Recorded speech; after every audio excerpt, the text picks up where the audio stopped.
السلام عليكم ورحمة الله وبركاته.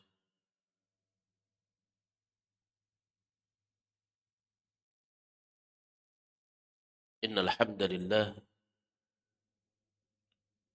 نحمده تعالى ونستعينه ونستغفره ونعوذ بالله من شرور أنفسنا وسيئات أعمالنا. من يهده الله فلا مضل له ومن يضلل فلا هادي له. أشهد أن لا إله إلا الله وحده لا شريك له وأشهد أن محمدا عبده ورسوله. يا أيها الذين آمنوا اتقوا الله حق تقاته ولا تموتن إلا وأنتم مسلمون. يا أيها الناس اتقوا ربكم الذي خلقكم من نفس واحدة وخلق منها زوجها وبث منهما رجالا كثيرا ونساء. واتقوا الله الذي تساءلون به والأرحام إن الله كان عليكم رقيبا. يا أيها الذين آمنوا اتقوا الله وقولوا قولا سديدا يصلح لكم أعمالكم ويغفر لكم ذنوبكم ومن يطع الله ورسوله فقد فاز فوزا عظيما. أما بعد فإن أصدق الحديث كتاب الله وخير الهدي هدي محمد صلى الله عليه وسلم وشر الأمور محدثاتها فإن كل محدثة بدعة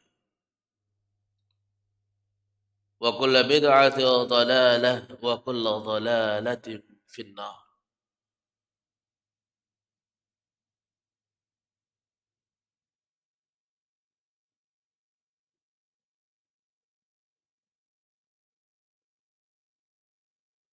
إخواني في الدين وأخواتي في الله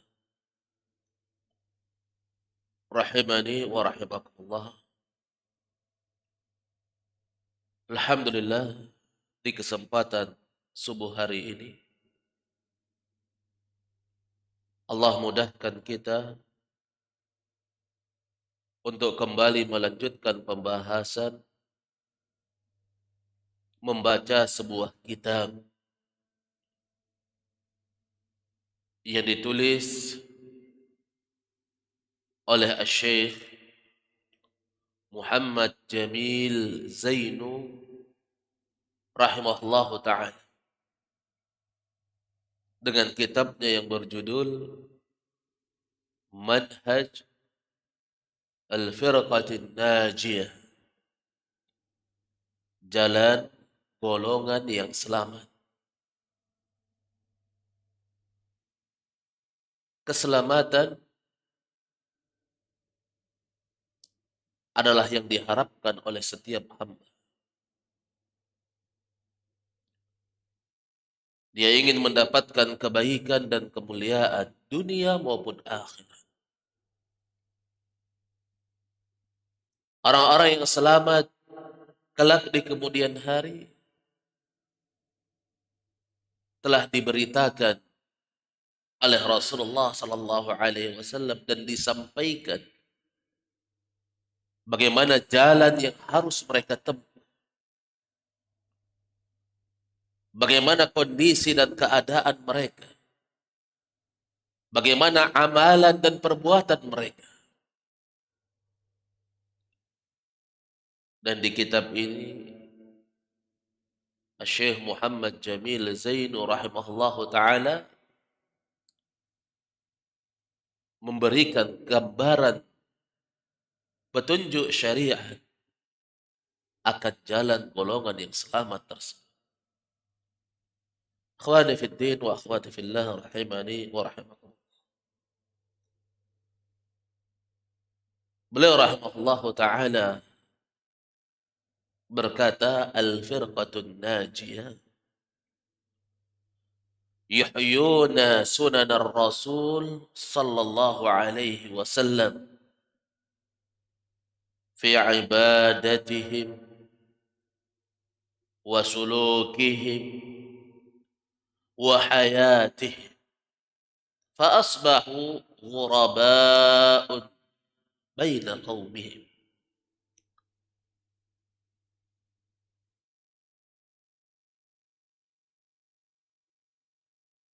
Ciri yang kelima dari orang-orang yang berada di atas golongan yang selamat, kata beliau rahimahullah, golongan yang selamat itu mereka menghidupkan sunnah-sunnah Rasul sallallahu alaihi wasallam.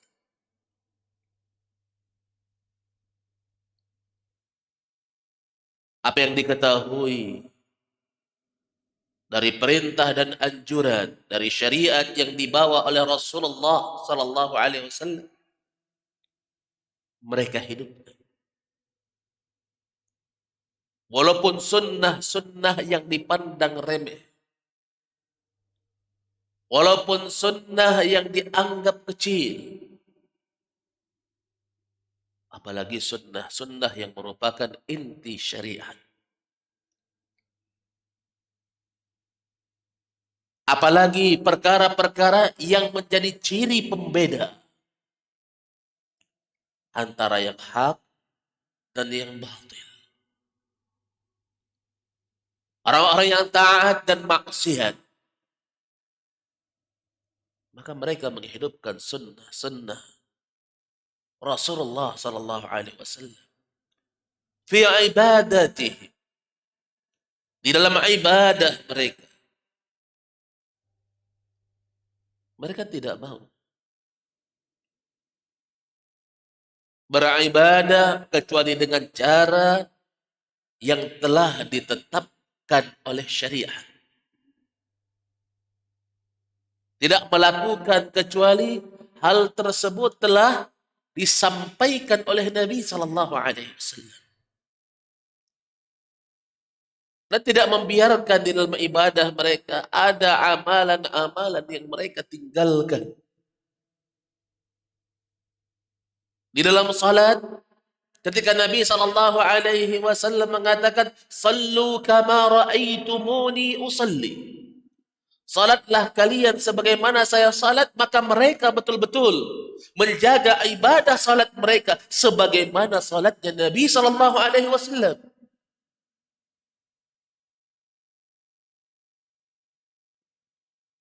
Wasulukihim. Demikian pula di dalam jalan yang mereka tempuh. Apa yang biasa dilakukan oleh Nabi sallallahu alaihi wasallam. Bagaimana jalan yang ditapaki oleh Nabi sallallahu alaihi wasallam. Demikian pula yang mereka lakukan. Wa hayatihim. Demikian pula kehidupan mereka. Golongan yang selamat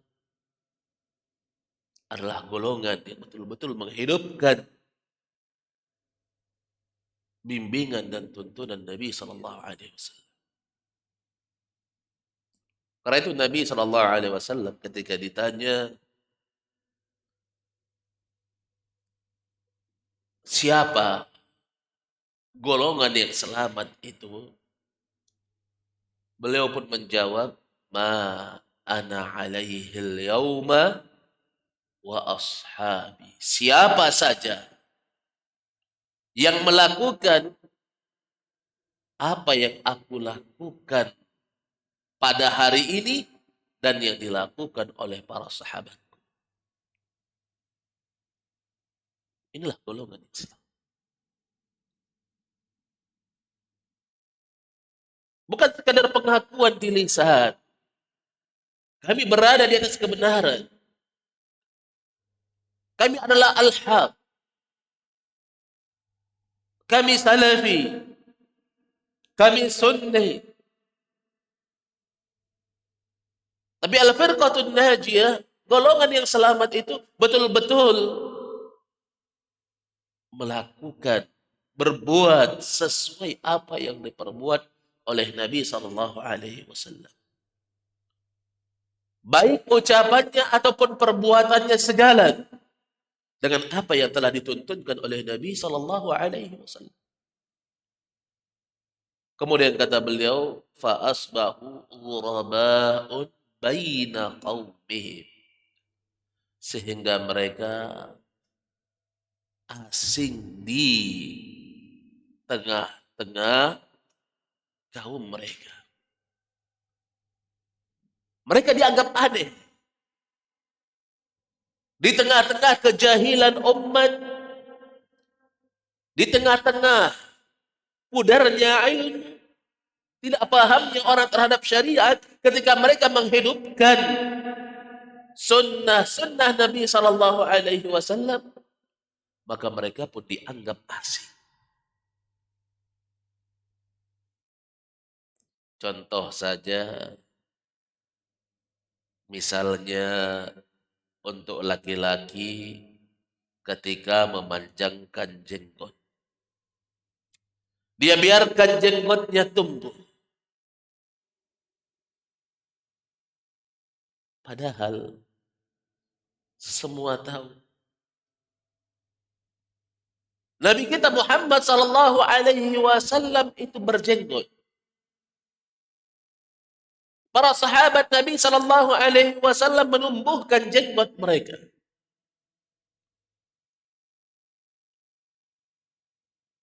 Orang-orang yang merupakan generasi terbaik umat, yang mengikuti para sahabat Nabi SAW juga memanjangkan jenggot mereka. Bahkan orang-orang yang dikenal kuat di atas agama sampai di masa ini, di segala belahan penjuru dunia pun, mereka membiarkan tumbuh jenggot mereka. Dan itu ciri kesalehan dan kebaikan. Terlepas permasalahan yang diributkan dan diperdebatkan, apakah hukumnya wajib atau sunnah, tapi tidak dikenal dari orang-orang yang baik, yang merupakan tokoh, panutan di dalam agama, kecuali mereka membiarkan tumbuh jenggot mereka. Akhwani fiddin wa akhwati fillah, rahimani wa rahimakumullah.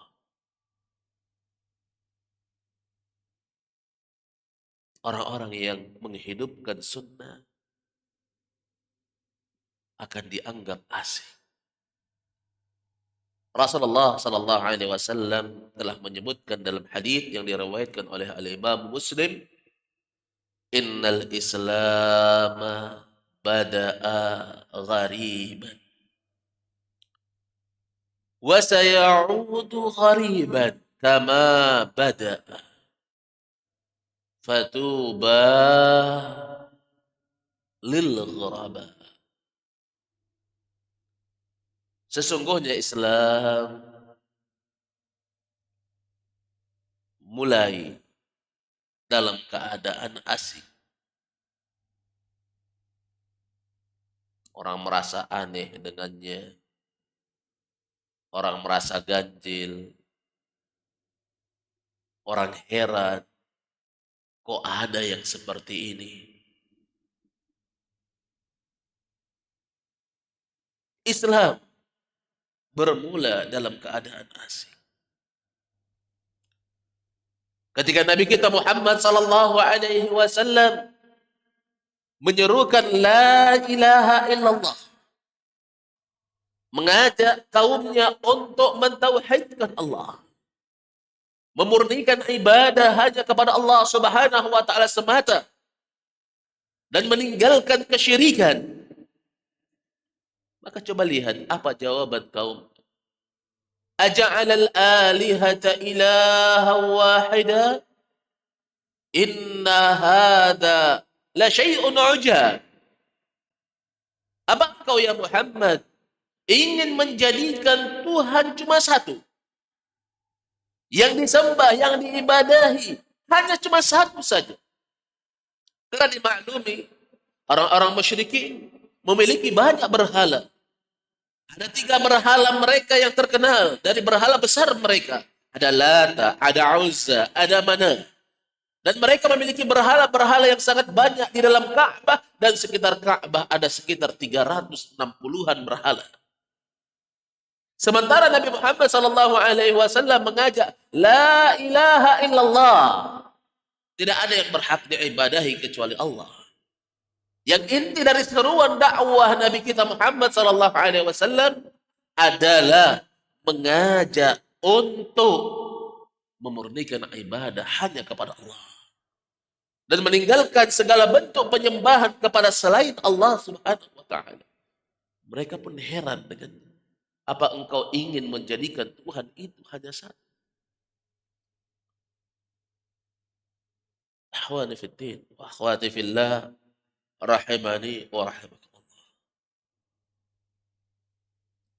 Ini yang membuat mereka heran. Sehingga ini sangat asing, dakwah Nabi Muhammad SAW pun ditolak oleh mereka. Yang dulunya Nabi Muhammad SAW dimuliakan oleh mereka, diberikan gelar Al-Amin, pun tiba-tiba langsung berubah menjadi syair, penyair yang suka buat kalimat-kalimat indah yang membuat orang terpesona. Kahin disebut dukun, majnun disebut gila, kerasukan jin, dan seterusnya dari kalimat-kalimat yang dilontarkan oleh kaumnya ketika itu. Badal Islam ghariban, Islam mulai dalam keadaan asing. Awal kali muncul Islam, orang asing dengannya. Wa sayaudu ghariban kama bada, dan akan kembali asing sebagaimana mulainya. Dia mulai dalam keadaan asing, maka akan kembali pula dalam keadaan asing.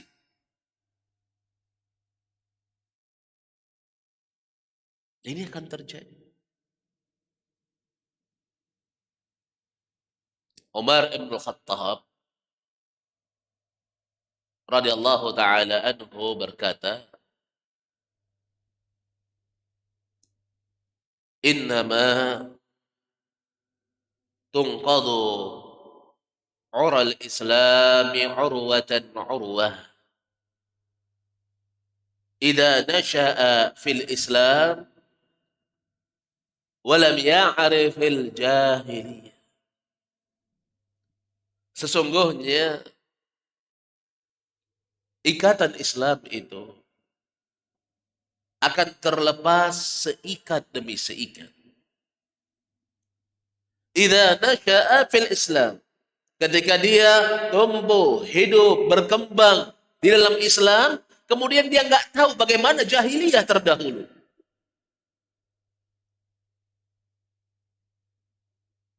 Perlahan-lahan Islam ini tidak dikenal. Orang-orang yang mereka berada di atas golongan yang selamat, yang menghidupkan sunnah Rasul Sallallahu Alaihi Wasallam, ketika mereka menghidupkannya, mereka pun dianggap asing.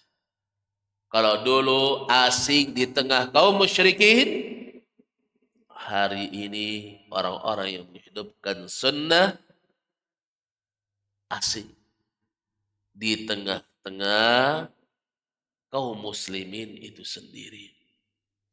Bahkan ada orang yang betul-betul menegakkan sunnah dianggap asing di tengah-tengah orang yang menyatakan dirinya di atas sunnah. Nah, ini kondisi yang sudah sangat memprihatinkan. Butuhnya seorang menghidupkan sunnah tersebut dan menampakkan bagaimana tuntunan dan bimbingan Rasulullah sallallahu alaihi wasallam. Ikhwani fid din wa akhwati fillah rahimani wa rahimakumullah. Kemudian al-firqatun najiyah. لا تتعصب إلا لكلام الله وكلام رسوله المعصوم الذي لا ينطق عن الهوى أما غيره من البشر مهما علت رتبته فقد يخطئ لقول النبي صلى الله عليه وسلم كل بني آدم خطاء وخير الخطائين التواب. Golongan yang selamat, ciri yang keenam dari golongan yang selamat kata beliau, la tata'assab. Mereka tidak ta'assub, tidak taklid buta, tidak membel ataupun membebek saja.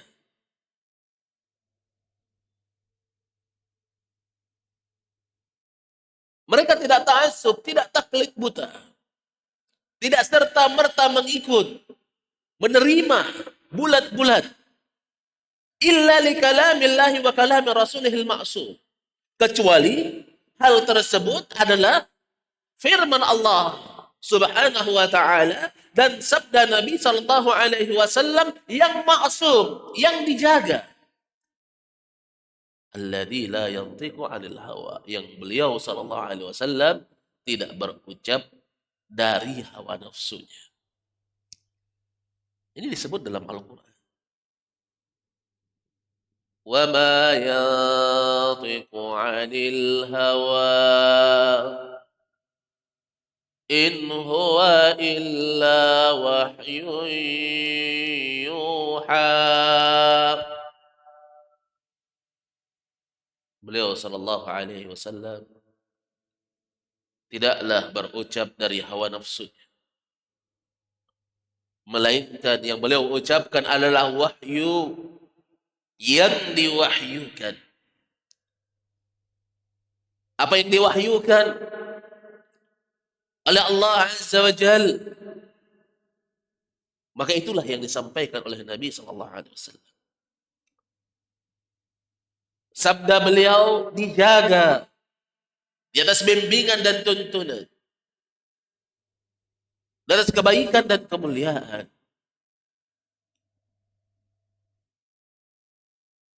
Amma ghair, adapun ucapan selain ucapan Nabi sallallahu alaihi wasallam minal bashar, dari manusia, mahma alat rutbatuh, walaupun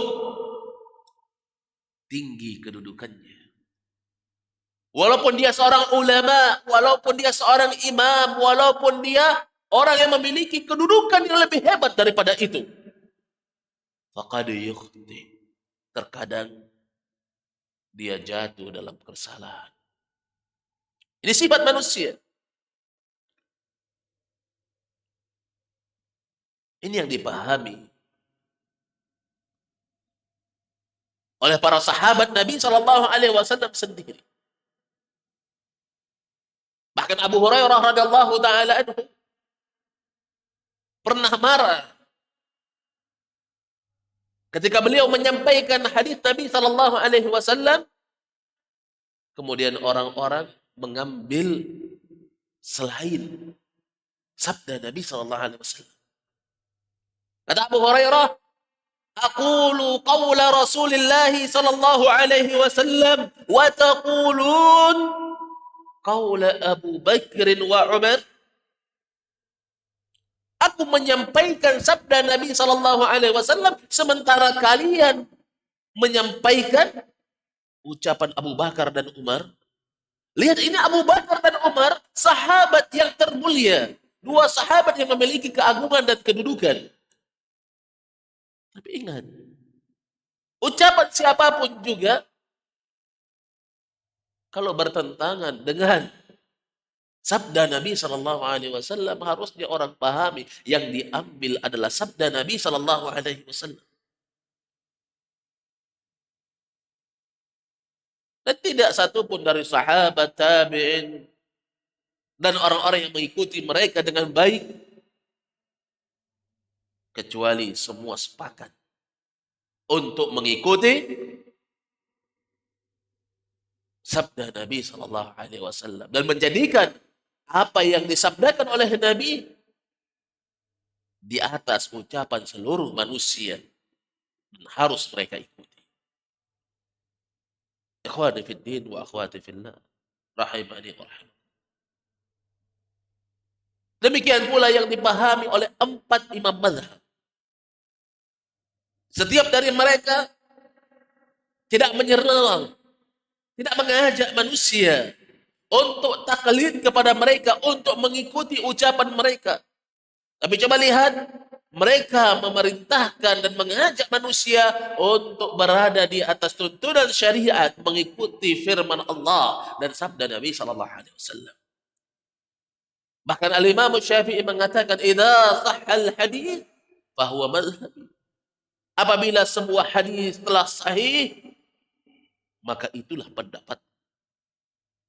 Di antara mereka ada yang mengatakan pula, "Idza takhalafa qawli qaula Rasulillah sallallahu alaihi wasallam farmi qawli min wara'i jidal." Apabila ucapan menyelisih ucapan Nabi sallallahu alaihi wasallam, maka lempar ucapanku di belakang tembok. Buang ucapanku, tinggalkan ucapanku. Yang menjadi tolak ukur adalah bagaimana seorang betul-betul mengikuti Al-Quran dan hadis Nabi Sallallahu Alaihi Wasallam. Jalan golongan yang selamat adalah jalan orang-orang yang betul-betul berpijak di atas pijakan ini.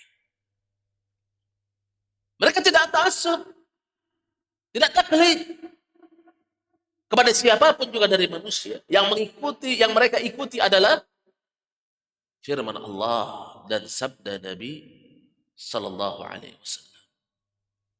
Akhwani fid din wa akhwati fillah, rahimani wa rahimakumullah. Hendaknya seorang menanamkan prinsip ini pada dirinya. Karena di masa kita ini banyak terjadi perselisihan, banyak terjadi perdebatan. Ada yang mengucapkan pendapat imam ini, pendapat imam itu, ulama ini, ulama itu, syekh ini, syekh itu. Tapi ingatlah, kita tidak disuruh mengikuti para ulama tersebut.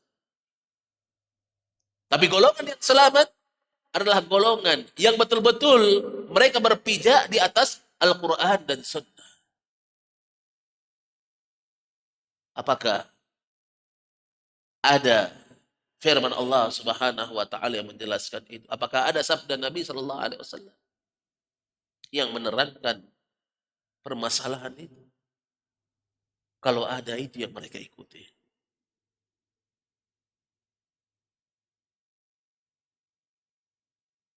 Kemudian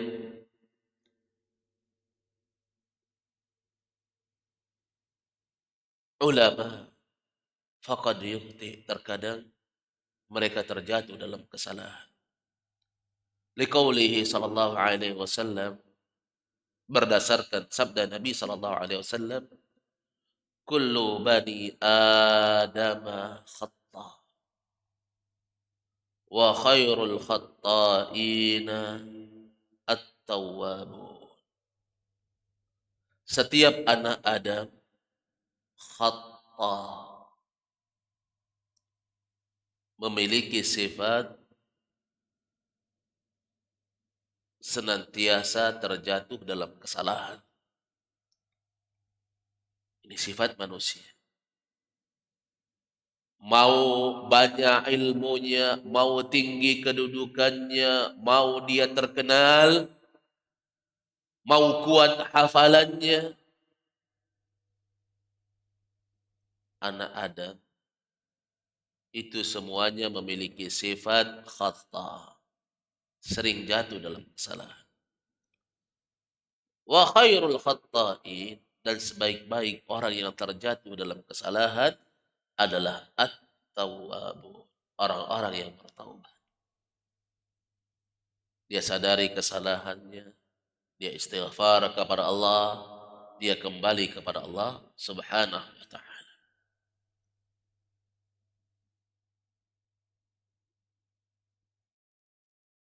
Karena itu jangan ta'assub kepada siapapun. Jangan fanatik terhadap siapapun.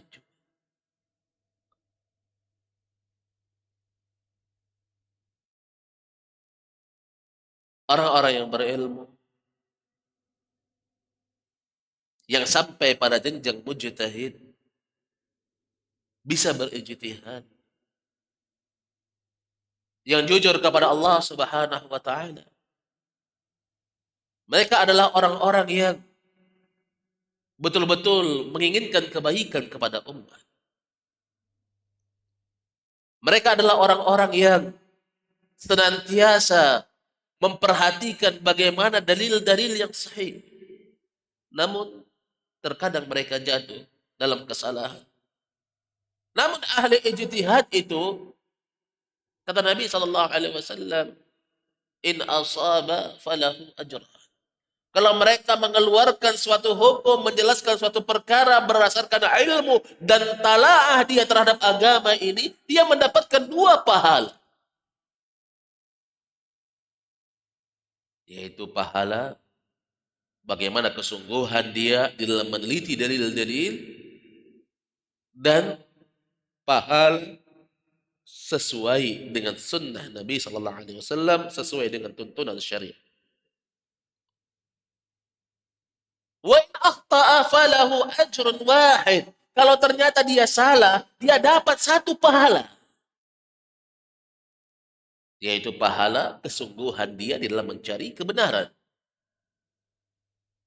Namun orang-orang yang mengikutinya, orang-orang yang taklid, ketika yang diikuti salah,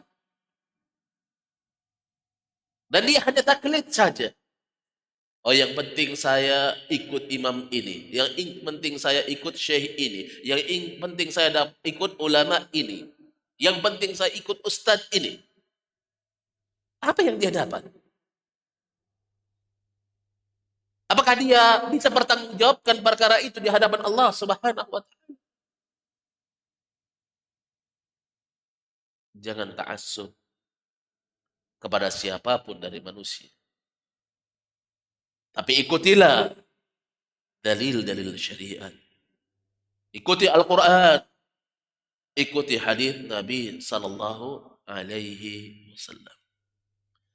Ikhwani fid din wa akhwati fillah, rahimani wa rahimakumullah. Insyaallah taala ciri berikutnya dari ciri golongan yang selamat, insyaallah taala kita akan lanjutkan pada pertemuan yang akan datang. Wa sallallahu ala sayyidina Muhammadin wa ala alihi wa sahbihi ajma'in. Subhanakallahumma wa bihamdik asyhadu an la ilaha illa anta wastaghfiruka wa atubu ilaik. Wa akhiru da'wana alhamdulillahi rabbil alamin. Wassalamualaikum warahmatullahi wabarakatuh.